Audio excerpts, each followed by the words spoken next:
look, I got quoted earlier on as saying, okay, I used to say I got a 4-word definition for creative industries, an enterprise approach to culture. I think we've got to think about the next stage. And I think that our next stage is, and I haven't got this down to 4 words yet because I haven't given it very much, I haven't given enough thought, placing ourselves in the mainstream of work futures. Placing ourselves in the mainstream of work futures.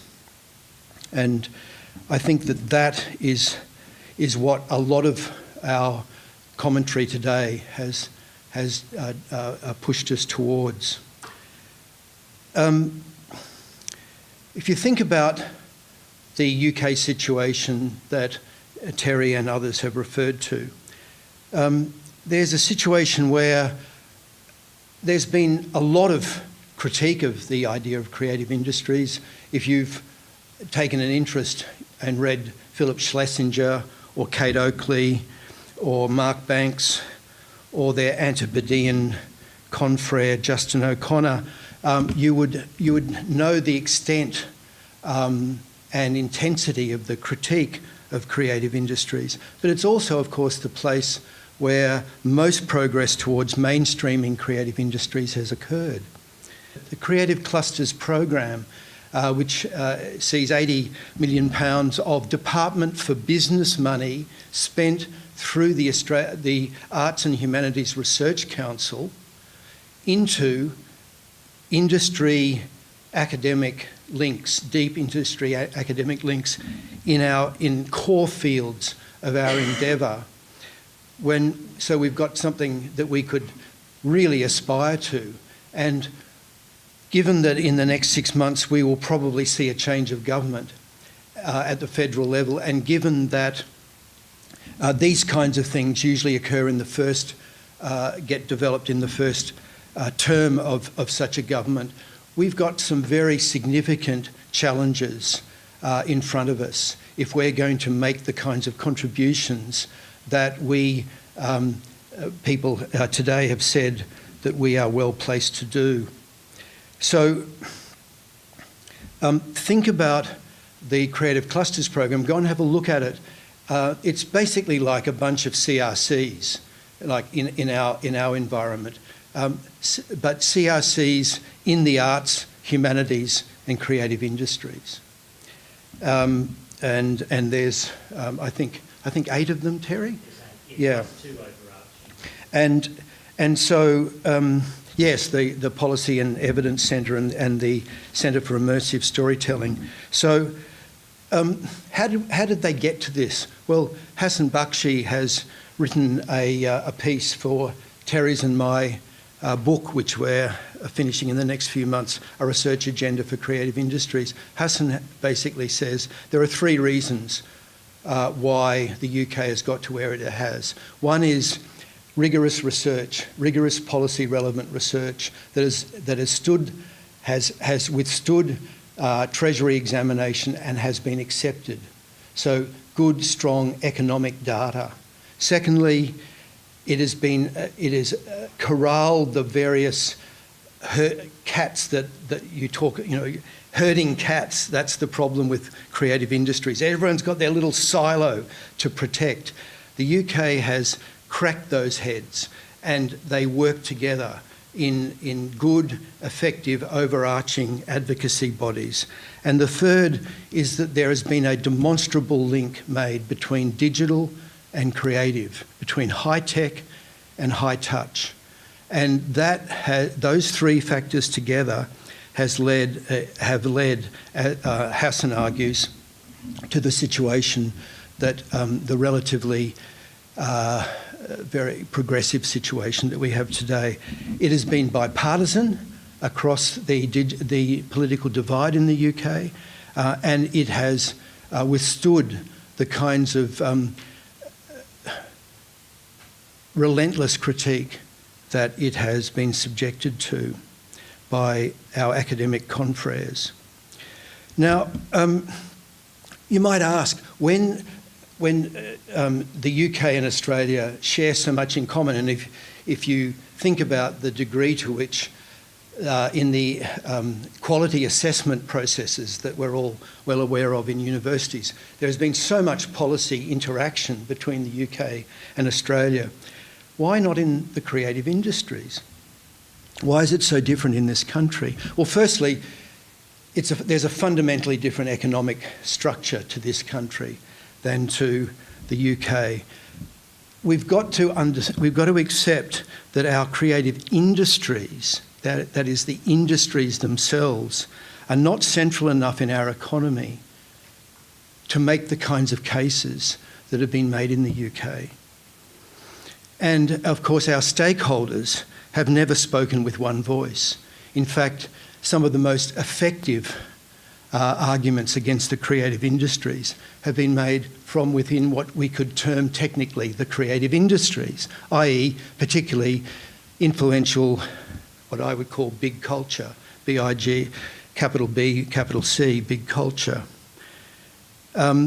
We are missing the real killer connections that Hassan has pointed to.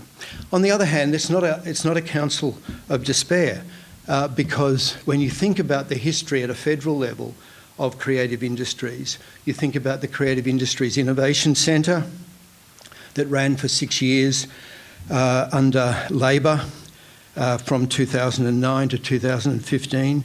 You think about the Centre of Excellence that I directed based here at QUT, and that involved a number of universities and industry and government stakeholders around the country. You think about the Centre for Screen Business that was established with federal funding at the same time as the Centre of Excellence was established at the AFTRS. And of course, at the level of states, Queensland had a honeymoon with creative industries in the mid-2000s, and the history of that is a very interesting history as we go back to the kinds of questions that Kate's raised for us, for example, how to revisit those questions but not fall for the same mistakes as in the past. And of course, Victoria has always had a very, very firm understanding of the role of design as a very critical crossover between culture and industry. And also, of course, there are a number of players, actors at the national level. Sarah Hanson-Young last week called for a creativity commission, and she's the Green senator. And she said $50 million should be spent on developing the futures of creatives in Australia. And when I heard that, I thought, damn, that means that Labor will never be interested in such an idea. And of course, that's one of the problems. That how do you get a potential incoming Labor government to be interested in these questions again? I'll leave that open because I think there are opportunities there. Russell Howcroft, in August this year, gave a National Press Club address in which he identified creativity as the great challenge for Australia going forward. He's the chair of the AFTRS, and he called for an Australian Nesta, a call that I made in the 2008 innovation inquiry that Terry Cutler led. So, coming back to the key question, do we need to start thinking about the purpose of our existence no longer as our enterprise approach to culture, but as placing ourselves in the mainstream of work futures? We need to really embrace the challenge around embedded. 53% of creatives in this country work outside the creative industries, but work in creative occupations. We need to really do the work on where those embeddeds are and form alliances with those industry sectors and those actors and those players who become our advocates going forward. The question that Kate raised about Of course, if you read the Nesta provocation that Hassan and I did, one of the things that I've always said about it, and I said it in the provocation, is don't try this at home, folks. Yes, it works in the UK, but it won't work in other jurisdictions where the hard work has not been done on the economics. The hard work has not, it may have been done, I mean, we've done a lot of work in this area, but it hasn't been accepted as significant enough at a policy level. So divorcing culture from creative industries is only a move that can be done in a place where where you can say, okay, there's an economic agenda and there's a cultural agenda. The problem with the triple bottom line, cultural, social and economic impact, gee, if we've got all of those wonderful benefits, why isn't anyone listening to us? We've got all of these wonderful benefits. Well, the problem is that the hard evidence in any one of them isn't strong enough. The hard evidence that policy hardheads will accept hasn't been done in any one of them. And so what you get is this constant shift or shuffle. So, you shift and you play the cup game. If the economic won't work, then let's try the social. Oh, let's have some cultural indicators, etc., etc. It's all not serious. It's not serious enough. The work hasn't been done. So where do we go with our alignment around work futures? I think that there's very strong economic and there's very strong social dimensions to this argument, which I've outlined a bit elsewhere. We've got to capture the next stage of the STEM agenda. And we can use buzzwords like STEAM and when someone says STEAM, I always say STEAMed, which adds entrepreneurship and design to STEAM.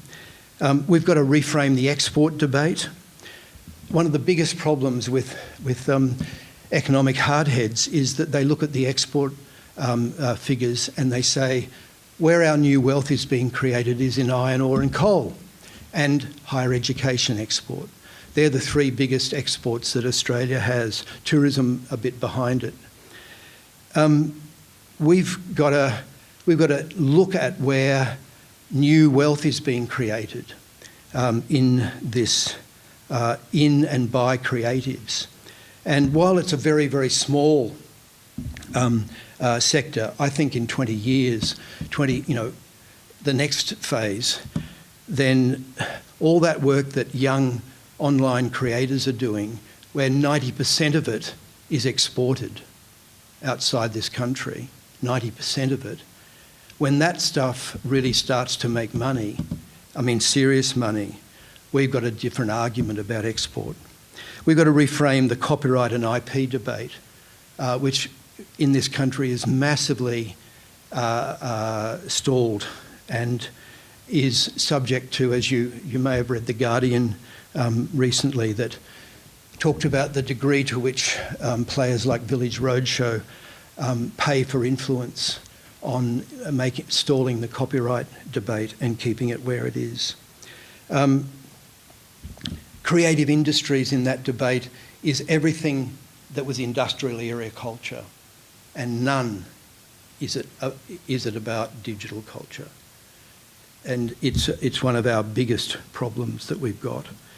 And we've got to move forward around the whole technology question and the challenges that Gavin threw out to us. How come we want our contributions to be known throughout the university, but we're not prepared to take in STEM inside our programs?